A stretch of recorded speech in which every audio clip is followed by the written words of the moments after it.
This channel does not promote any violent, harmful, or illegal activities. All content provided by this channel is meant for an educational purpose only. এই মুহূর্তে breaking news, great eastern trading company দিচ্ছে festive sale offer. Lucky draw কন্টেস্টে পেতে পারেন গাড়ি, two wheeler, LED TV, electric kettle, mixer grinder এবং আরো অনেক কিছু। 65% ডিসকাউন্টের সাথে 20% ক্যাশব্যাক, এছাড়াও একটা ইএমআই ফ্রি, আকর্ষণীয় এক্সচেঞ্জ অফার, 10 কোটিরও বেশি উপহার ও ক্যাশব্যাক। এই সুযোগ হাতছাড়া করবেন না। আজই আসুন আপনার নিকটবর্তী গ্রেট ইস্টার্ন ট্রেডিং শোরুমে। খুশির 100 দিন কাটুক গ্রেট ইস্টার্নের সাথে। শাসক কন্দলের ছবি এবারে মুর্শিদাবাদে। সমবায় নির্বাচনে তৃণমূলকে হারাতে সিপিএম এর সঙ্গে জোট তৃণমূলেরই।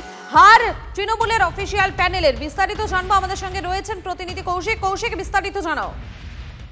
দেখো, যে বিষয়টি ঘটেছে, যে সমবায় নির্বাচন ছিল, যে এমজে ব্লক ব্লক সেই ব্লকে সমবায় আইসবাগ সমবায় সমিতির নির্বাচন, এখানে যে তৃণমূলের যে অফিসিয়ালি যে প্যানেল ছিল, সেই প্যানেলকে হারাতে কিন্তু সিপির সঙ্গে জোট করলো তৃণমূলের অপর এক গোষ্ঠী। আর এই নিয়েই সরব হয়েছে সেখানকার সাংসদ আবু তাহের খান। এবং সেখানে মনে করা হচ্ছে যে সাউনি সিংহ রায়, যে প্রাক্তন জেলা সভাপতি ছিল, তার অনুগামীদের বিরুদ্ধে কিন্তু কার্যত আঙুল তুলেছে। এবং বর্তমানে যে ব্লক সভাপতি রয়েছে, তার অনুগামীরা ছিল না বলেই এই সিপিএম এর সঙ্গে জোট করা হয়েছে, যা নিয়ে কিন্তু রাজনৈতিকভাবে আরো নতুন চাঞ্চল্য তৈরি হয়েছে যে সিপিএম এর সঙ্গে কেন জোট। এবং তৃণমূলের যে সরকারি প্যানেল, নতুন যে ব্লক সভাপতিগুলি ঘোষণা হওয়ার পর কিন্তু প্রতিটি ব্লকে একটা করে গোষ্ঠীকন্দল তৈরি হয়েছে। এবং তারপরে এই সমবায় নির্বাচনে যে সিপিএম এর সঙ্গে জোট বেঁধে লড়া, তাতে কিন্তু আগামী 26-এর আগে কোথাও যেন দলকে বিব্রত ফেলবে, বিপদে ফেলবে।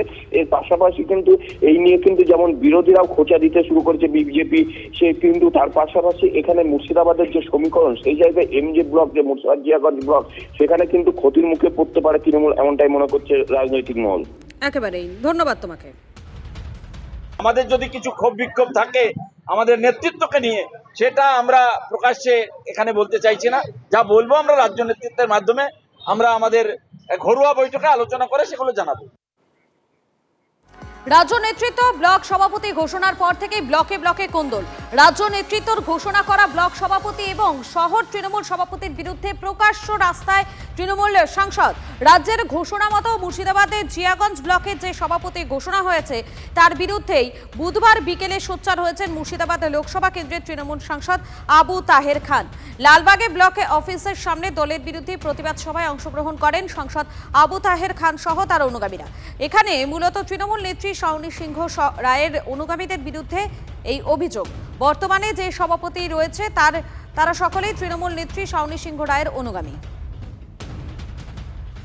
আমাদের যদি কিছু ক্ষোভ বিক্ষোভ থাকে আমাদের নেতৃত্বকে নিয়ে, সেটা আমরা প্রকাশ্যে এখানে বলতে চাইছি না। যা বলবো আমরা রাজ্য নেতৃত্বের মাধ্যমে, আমরা আমাদের ঘরোয়া বৈঠকে আলোচনা করে সেগুলো জানাবো।